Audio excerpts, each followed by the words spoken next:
La mise à jour d'Ethereum s'est déroulée avec succès. Et comme ici, on veut avoir une longueur d'avance sur le marché, on va voir ce qui va se passer après. Car la prochaine étape sera cruciale et il faut absolument qu'elle se passe avant le bull run, sinon ça risque d'être le bordel. Au-delà de ça, on a pu voir un regain d'intérêt autour des cryptos, le Bitcoin qui dépasse les 30K, l'Ether qui dépasse les 2K, ça fait plaisir. Mais malheureusement, comme un bonheur n'arrive jamais seul, on a également pu observer une recrudescence des hacks reliés à la crypto.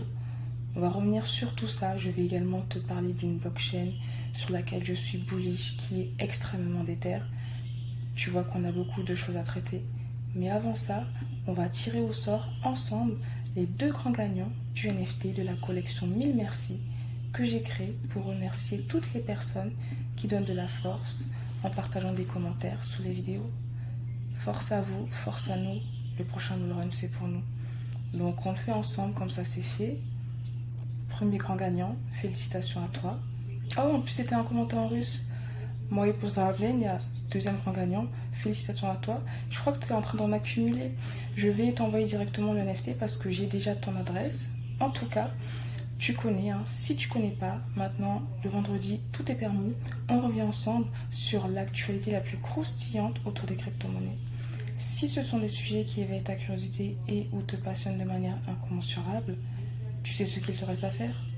Maintenant, mets-toi en mode Zeppo, boisson sur le tech, et c'est parti, on commence.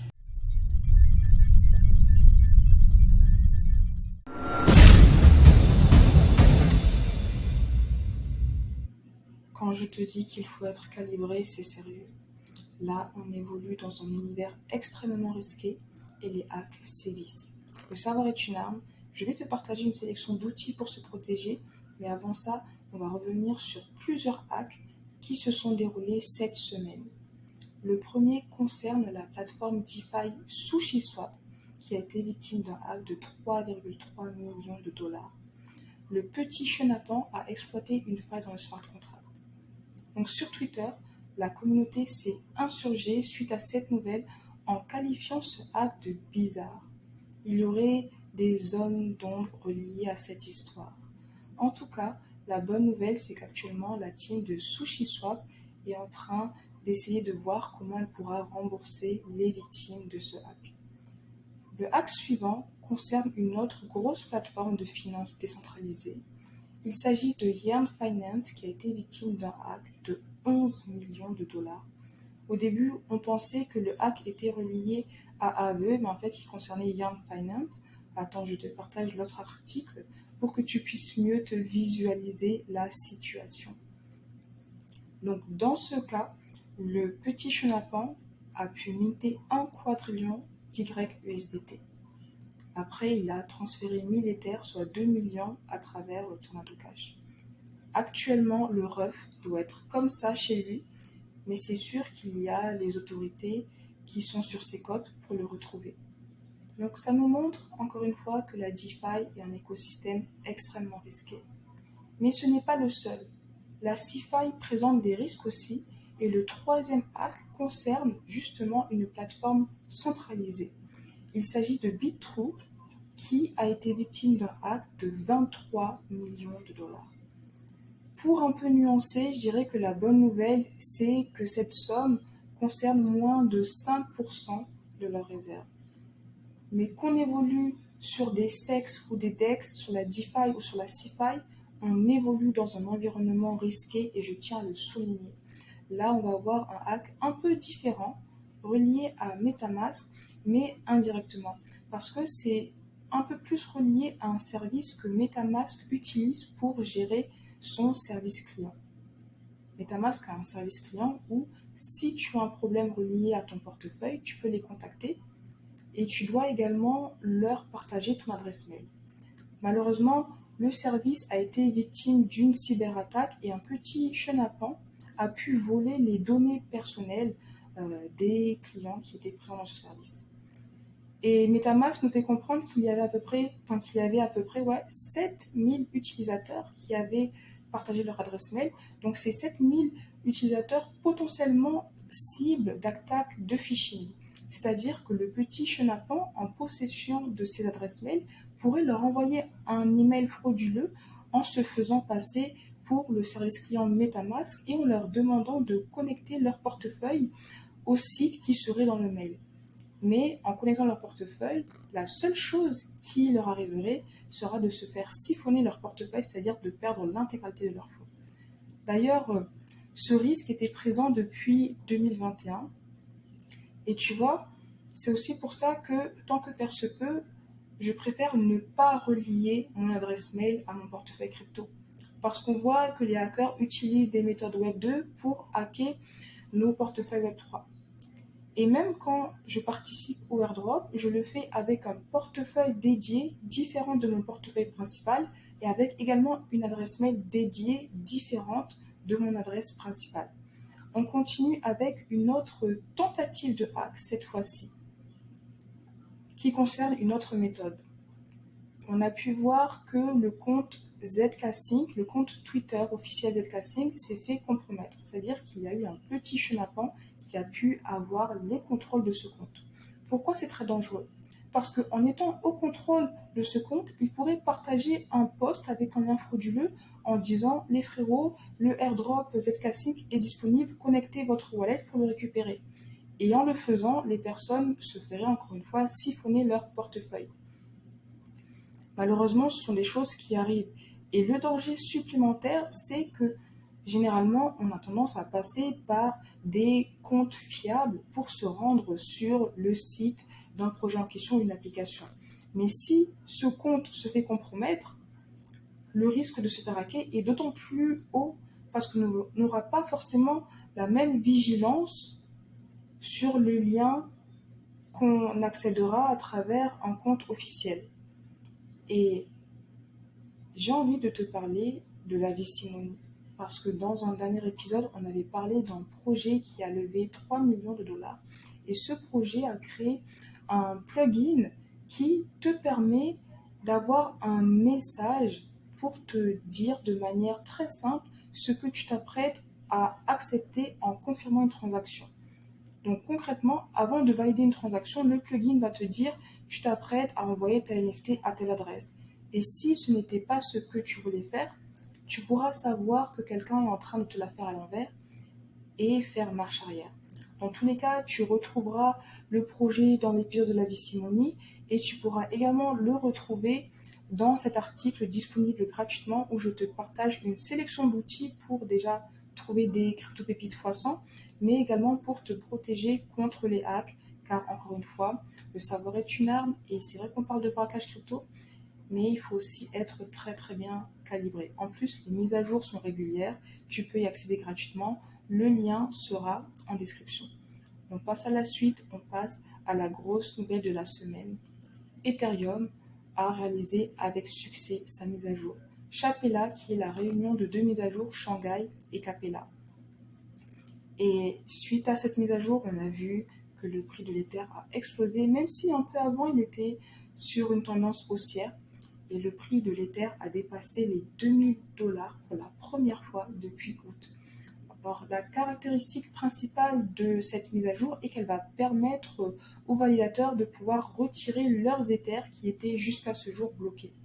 Et on a pu voir que suite aux premières heures, il y a eu déjà près d'1,6 milliard de dollars en attente de retrait. D'ailleurs, il y a ce site, attends, c'est quel site? Non, c'est pas lui. Ouais, celui-là, qui est assez intéressant pour voir en temps réel l'état des Ethers qui sont débloqués. Donc on peut voir le total déposé en attente de retrait, les retraits estimés. Et ce que je voulais partager, c'était ce graphique. Parce qu'on peut voir le cours de l'Ether, l'évolution des rendements sur le stacking de l'Ether, et on peut également voir les sommes qui ont été débloquées. Mais ce qui va être d'autant plus intéressant sera de revoir ce graphique dans un mois pour voir comment toutes ces tendances auront évolué. Tu sais que cette mise à jour avait soulevé beaucoup de débats, beaucoup de réflexions et d'avis contradictoires. Certains disaient que c'est une mise à jour qui va faire dumper le cours de l'Ether, d'autres affirmaient le contraire. Même si là on peut voir une hausse, il y a toujours des personnes qui disent mais attendez les refs, là en fait il y a une manipulation de marché pour faire augmenter le prix, pour permettre aux personnes qui avaient pris de l'Ether à un prix assez élevé de les vendre et de faire du profit. En tout cas, affaire à suivre. Mais ce qui est bien, c'est que quand tu te positionnes en tant qu'investisseur sur le long terme, les fluctuations sur une période courte t'importent peu parce que tu t'inscris dans la durée. L'autre chose, c'est que cette mise à jour a aussi mis en lumière la tendance du liquid staking, les LSD. Je t'en parle depuis longtemps et on a également pu voir que les tokens reliés au LSD ont connu une belle hausse. Est-ce que cette hausse va durer ou pas? Affaire à suivre. Depuis longtemps, je te dis que je suis très bullish sur le LSD, mais j'ai également vu un avis contraire qui faisait comprendre que, déjà, il y a un fait qui est vrai, c'est qu'une des caractéristiques principales des tokens reliés au liquid staking était de rendre liquide un actif qui était avant illiquide, parce qu'avant la mise à jour, les Ethers étaient bloqués. Et comme les Ethers sont débloqués, les cryptos reliés au liquid staking peuvent perdre en utilité.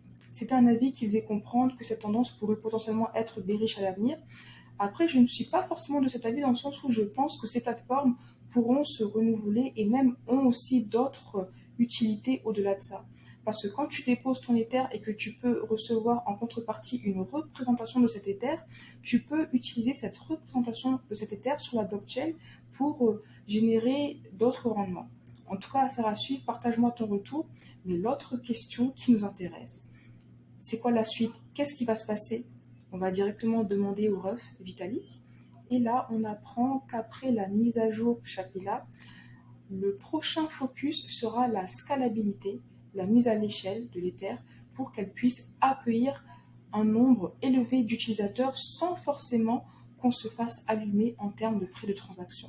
Et c'est ce que Vitalik dit, si on ne résout pas ce problème de mise à l'échelle avant le prochain bull run, certaines personnes pourront potentiellement payer 500 dollars en frais de transaction.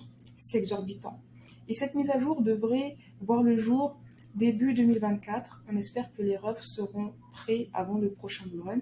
Et je pense aussi qu'on peut féliciter l'équipe de développeurs pour ce succès, pour cette mise à jour qui s'est réalisée avec succès. D'ailleurs, je voulais aussi te partager un autre dashboard qui nous vient de Delphi Digital sur lequel tu peux également voir d'autres statistiques assez pertinentes. Bon, je te laisserai creuser par toi-même. Ah oui, autre référence très intéressante, c'est que si tu as des questions, moi je te conseille avant tout d'aller sur le site officiel parce que généralement, quand tu demandes à quelqu'un, tu peux avoir une version remixée du remix et tant que tu peux aller à la source, vas-y. Et là, tu as plusieurs réponses aux questions concernant la mise à jour Chapela et les retraits de l'Ether. On passe au sujet suivant. On va parler d'FTX. Alors j'avais un peu arrêté de suivre ce qui se passait. On a déjà vu comment le ref nous l'a fait à l'envers. Mais il y a une nouvelle que je voulais te partager. En fait, déjà, les personnes chargées de l'enquête ont réussi à retrouver 7,3 milliards de dollars d'actifs reliés à FTX. Et elles ont même parlé de potentiel relancement de la plateforme. Et cette nouvelle a fait bondir le cours du FTT qui a pratiquement fait un x2 en quelques jours. C'est une dinguerie. Franchement, cette crypto, moi je la suis de très très loin, je te l'avais déjà dit, c'est une crypto casino, il n'y a plus aucun fondamental. Peut-être qu'elle va nous faire un x5 voire x10 plus tard, mais les fondamentaux sont tellement inexistants et c'est tellement irrationnel que je préfère m'éloigner de cette crypto. En tout cas, n'hésite pas à me dire si tu es bullish ou pas sur cette crypto. Et si tu penses qu'FTX devrait rouvrir, moi je pense que là c'est bon, on est passé à autre chose. On va pas, quand on jette la poubelle, on la jette à jamais, tu vois. En tout cas, c'est mon avis. Et là, je voulais te parler d'une blockchain qui est d'Ether, une blockchain qui a levé des fonds. Elle a levé 30 millions de dollars pour construire la blockchain Layer 1 la plus rapide. Déjà, quand les refs sont déterminés comme ça, j'adore. Au-delà de ça, on peut voir qu'il y a de belles pointures parmi les investisseurs. On retrouve Jump, on retrouve OKX également, qui a une plateforme centralisée et qui avait aussi très récemment vouloir lancer leur blockchain. Donc c'est intéressant de voir que certains projets se positionnent même sur des projets potentiellement concurrents s'ils voient que le potentiel est présent. Et concernant Sei, si je la trouve particulièrement attirante, c'est qu'elle a une forte proposition de valeur. Elle veut construire la meilleure infrastructure pour les exchanges et c'est vraiment une blockchain qui se positionne sur le trading pour les traders. Et c'est une blockchain qui est basée sur l'écosystème Cosmos. D'ailleurs, il y avait aussi un ref en commentaire qui en avait parlé. On est bullish ensemble sur la blockchain. Actuellement, elle n'est pas encore ouverte. Elle est uniquement disponible en version testnet. Et qui dit testnet dit potentiel airdrop. Et qui dit testnet aussi dit potentiel airdrop qui ne nécessite pas d'avancer des fonds car on va te demander de faire des actions dans un environnement test. Donc, ça peut être intéressant de se positionner. On passe à la suite. Toujours Sei Labs, donc après leur levée de 30 millions de dollars, on a appris qu'ils ont levé 50 millions de dollars auprès de BitGet et Foresight Venture. Donc on voit que les refs sont chauds, on voit aussi que les refs ont les fonds nécessaires pour bien rincer leur communauté aux airdrops qu'ils vont potentiellement faire. En parlant de BitGet, on a aussi appris qu'ils ont lancé un fonds de 100 millions de dollars pour supporter les projets crypto asiatiques.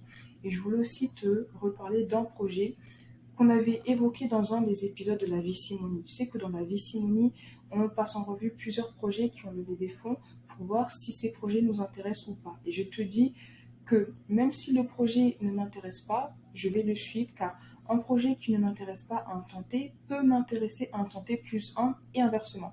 Et il y a un des projets qu'on avait mentionné qui va faire un launchpad sur BitGet. Donc j'en profite aussi pour rapidement te parler du concept de launchpad. Donc le projet c'est ZZ. Et en fait, la proposition de valeur du launchpad, c'est que tu peux te positionner sur une crypto avant sa disponibilité au grand public à un prix qui peut potentiellement être préférentiel. Par exemple, dans ce cas-là, BitGet demande de déposer minimum 300 dollars et après, si tu es éligible, tu vas pouvoir recevoir le ZZZ à un prix de 0,025 pour un ZZZ. Tu peux faire des gains intéressants en te positionnant sur les launchpads, mais qui dit gain très intéressant dit aussi risque très élevé. Et je tiens à le souligner. On peut voir des launchpads qui ont fait x20 au lancement parce que comme toi, tu peux avoir la crypto juste avant qu'elle soit lancée de manière officielle, tu peux profiter de la hausse que connaissent généralement les cryptos à leur lancement, mais tu peux aussi énormément perdre dans le sens où il y a peut-être des investisseurs qui avaient eu des cryptos avant toi qui vont pouvoir les vendre et s'ils les vendent avant que toi tu puisses vendre les tiennes, tu peux être en perte. C'est pour ça que ça peut être très intéressant, mais encore une fois, qui dit potentiel gain très élevé dit risque très élevé de perte, risque de perte très élevé. En tout cas, si tu veux te positionner ou même si tu veux tester l'application BitGet, tu trouveras mon lien d'affiliation en description si tu veux soutenir la chaîne. Merci également à BitGet pour la support et pour le soutien à la chaîne. Et on va terminer avec une nouvelle qui montre que la crypto a de beaux jours devant elle. En fait, le magazine Fortune a sorti sa première édition, son premier classement Fortune Crypto 40 qui liste les meilleures entreprises de l'écosystème crypto. On va passer en revue quelques-unes. Donc, il y a plusieurs catégories. Par exemple, là, c'est la catégorie crypto native CeFi. Le premier, c'est Coinbase, après Binance, Kraken. On a aussi la catégorie TradFi, donc les projets TradFi qui se positionnent sur la crypto. PayPal arrive en premier, bizarrement. Ok, intéressant. Les VC leaders, donc ce sont ces 5. Là, d'ailleurs, si tu veux savoir les projets dans lesquels ils investissent, tu peux aller sur leur site, tu peux utiliser des outils que je t'avais partagés et le lien sera en description si tu veux avoir la liste complète gratuitement. On a aussi les meilleurs NFT, les meilleurs sites de données. Alors moi, c'est vraiment un truc qui m'intéresse. Chainalysis, Coinmetrics, Graph, Dune, Team Messi. Alors là, je pense qu'ils se sont trompés. Je pense qu'ils voulaient plutôt parler de Messari. En tout cas, à voir, infrastructure. Ce genre de classement, ça fait plaisir et le fait de savoir que c'est la première édition, ça montre que là, ils sont en train d'allouer plus de ressources et plus de temps à la crypto. Et selon moi, c'est aussi un signal bullish. Alors, j'ai déjà trop parlé, donc On va faire la partie 2 la prochaine fois, je la publierai lundi, comme ça je te laisse le week-end pour digérer toutes ces informations. Et si tu regardes cette vidéo après lundi et que la vidéo est déjà disponible, tu la retrouveras en description. On a du lourd à traiter, là où on va revenir aussi sur ce rapport. Attention, je te partagerai tout ça dans la partie 2. Merci encore pour ton temps. Si ce n'est pas encore fait, tu peux t'abonner à la chaîne, mettre un petit pouce j'aime pour donner de la support. Et je t'attends également en commentaire. À très vite.